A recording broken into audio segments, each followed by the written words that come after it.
SecDef, the Secretary of Defense, coming out and making statements about the sad state of affairs in Indiana, and the tweet goes like this.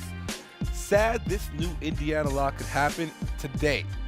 We shouldn't discriminate against people because of who they love. Hashtag LGBT. That is, of course, Hillary Clinton, the wife of my favorite political figure of all time, Mr. Bill Clinton. But let's get into this, of course.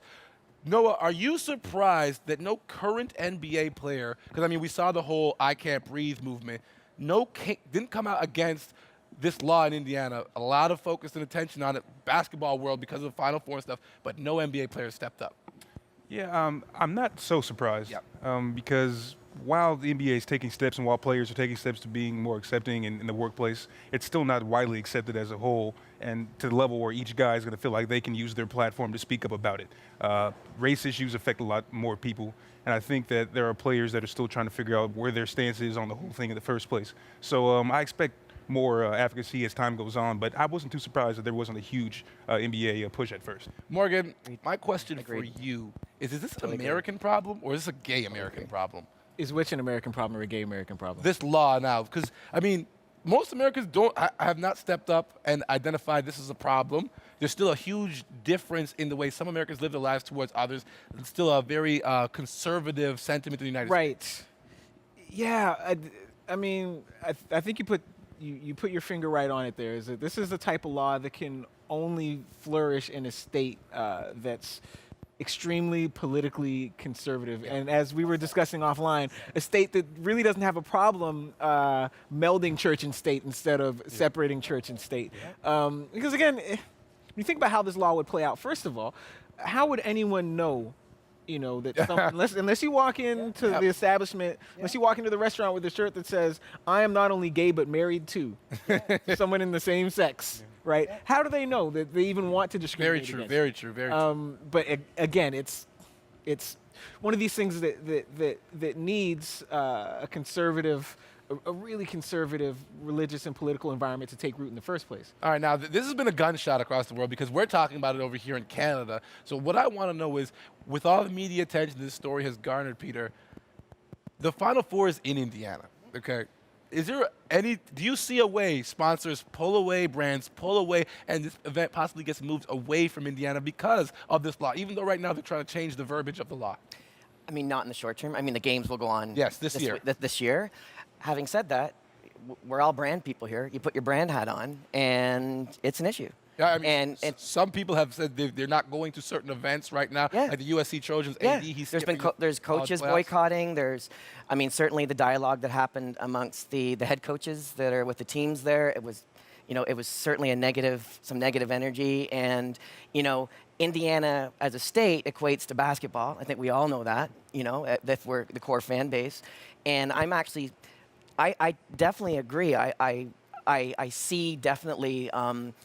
I'm not surprised that there hasn't been an athlete stand-up, but at the same time, I'm surprised at a state where basketball is so popular and is their sport that it would happen in that state because of the diversity of the game and the ethnicity that the sport has always promoted and happens in that state. But the diversity of the game doesn't say anything about the conservatism, that's rampant Fair point. in that state. And I think the flip side of that is a lot of brands, it's like, not to get too far off the basketball beaten path, but it's like when a Republican politician runs for the presidential nomination, he has to say all types of really, really, really right-wing, almost crazy things to rally the base, right? And then when the general election comes along, he has to walk back all that stuff. Yep. But point is, for every business that says, you know what, I'm going to stand up against this law and divest myself from Indiana, there's another company that knows it can rally its conservative base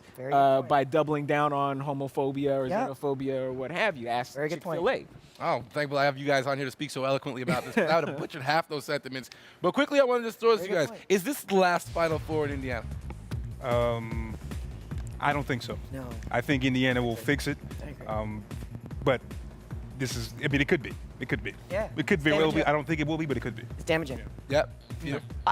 No, not at all. It's not. I mean, I don't think it is, but it's damaging. It's diluting their brand. I mean, as a state, who's your state? So I think, like we saw with Adam Silver last year with the whole issue with the Clippers and stepping up. I mean, and the league has already made statements that this is one of those cases where they can fix things right away, but if they leave it too long, there's an issue. All right, now one thing I want to throw at you guys know, I'll get you to chime in on this.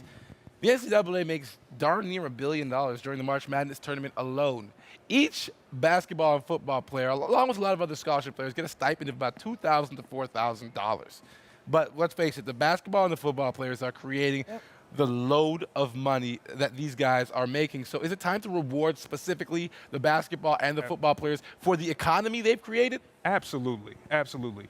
If you look at any other situation where somebody goes into work and they're going to take 0.2% of their overall market share they're contributing, they're going to call it modern institutionalized slavery. Yes. They're going to flip tables and be upset about it.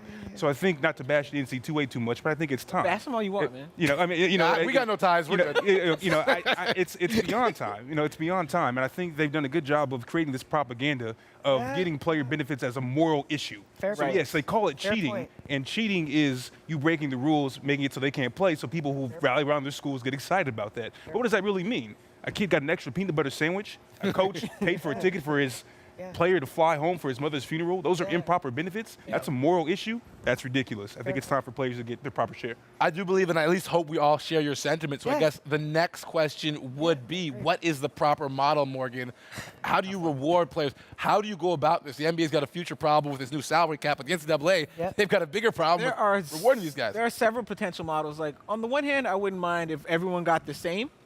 On the other hand, I wouldn't mind if the good players got more than the bench players, because that's the real world. And I Capitalism. don't. Yes, and I reject the idea that because a guy gets his school paid for, that's enough, and that he doesn't deserve to have money too. Because at least that kid is doing something to earn that money. Because on any college campus, there's any number of people who just happen to have rich parents, right? Who have everything paid for, plus unlimited cash. They're fighting to protect CEOs' rights to make $300 million in rewards at the end of the season. So you got to fight for these kids too. Right, and if it's about, because the other argument I always hear is, well, football and basketball pay for all the other sports. Now, if that's the case, right, why should that money come out of the other players' pockets? Because when you have... Oh, wait. I know you want to get into it, but we got to get into the money on the other side of the break. We got more money to break down. Listen, on the other side of the break, we got to talk about some mistakes made in the basketball world. Adidas made a huge push into the world of basketball. They got that NBA jersey license deal. They spent $185 million on your boy D. Rose, and they wasted some money on D. Howard. We'll be back to break it down on the other side of the break. Hang out!